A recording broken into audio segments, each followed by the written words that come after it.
U.S. intelligence raises doubts about Venezuela leaders' cooperation. U.S. intelligence reports have raised doubts about whether interim Venezuelan President Delcy Rodríguez will cooperate with the Trump administration by formally cutting ties with U.S. adversaries. 4 people familiar with the report said in recent days, U.S. officials have said publicly they want the interim president to close international allies like Iran, China, and Russia, including expelling their diplomats and advisors from Venezuela.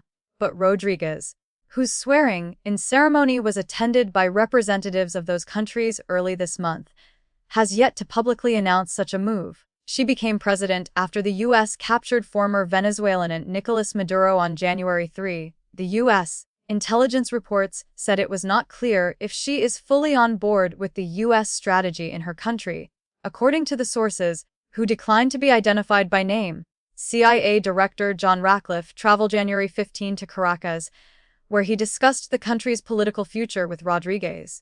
Readers could not determine if those conversations changed the intelligence agency's opinion. Washington wants to rein in its foes' influence in the Western Hemisphere, including in Venezuela, where Trump seeks to exploit the OPEC nation's vast oil reserves. If Rodríguez were to break ties with the U.S. rivals, it would open more opportunity for U.S. investment in Venezuela's energy sector. But failure to control Rodríguez could undercut Washington's efforts to direct the country's interim rulers from afar and avoid a deeper U.S. military role. The Central Intelligence Agency and the Venezuela government did not respond to requests for comment. Asked for comment, a senior Trump administration official, who declined to be identified, said U.S. President Donald Trump continues to exert maximum leverage over Venezuela's leaders and expects this cooperation to continue. The CIA has previously assessed that officials loyal to Maduro, including Rodríguez, were best positioned to govern the country following his ouster.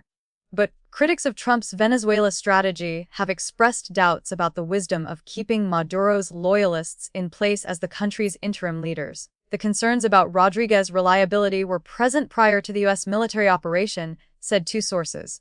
For Venezuela, the U.S. directive means abandoning its closest allies outside the region.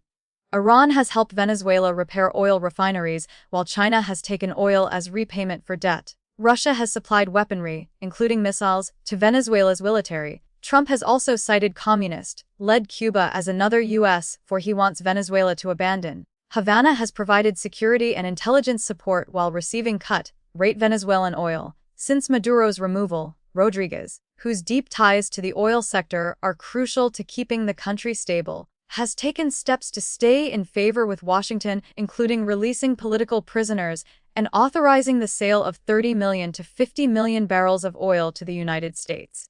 In a speech on Sunday, Rodríguez said she has had enough of U.S. intervention. Still, U.S. officials have also held positive calls with her in recent days. According to 2 of the sources, the Trump administration does not see immediate alternative to working with Rodríguez, given it has publicly backed her so strongly, 2 of the sources said. But U.S. officials are developing contacts with senior military and security officials in case they decide to change their approach. A source briefed on Venezuela policy said, Mercado consideridam opuo en Venezuela. The recent intelligence reports also found that opposition leader Maria Corina Machado is not currently able to run the country successfully, in part because she lacks strong ties to the country's security services or oil sector. The sources said, some observers and Machado's movement say it won a 2014 that year by a huge margin, though the state backed a Maduro victory. She remains popular with Venezuelans. Trump told reporters last week he wanted Machado involved in the country's leadership, without providing details. One person familiar with the administration's discussions with Machado said, she is well liked by the White House and is considered a longer-term option for a leadership position in Venezuela.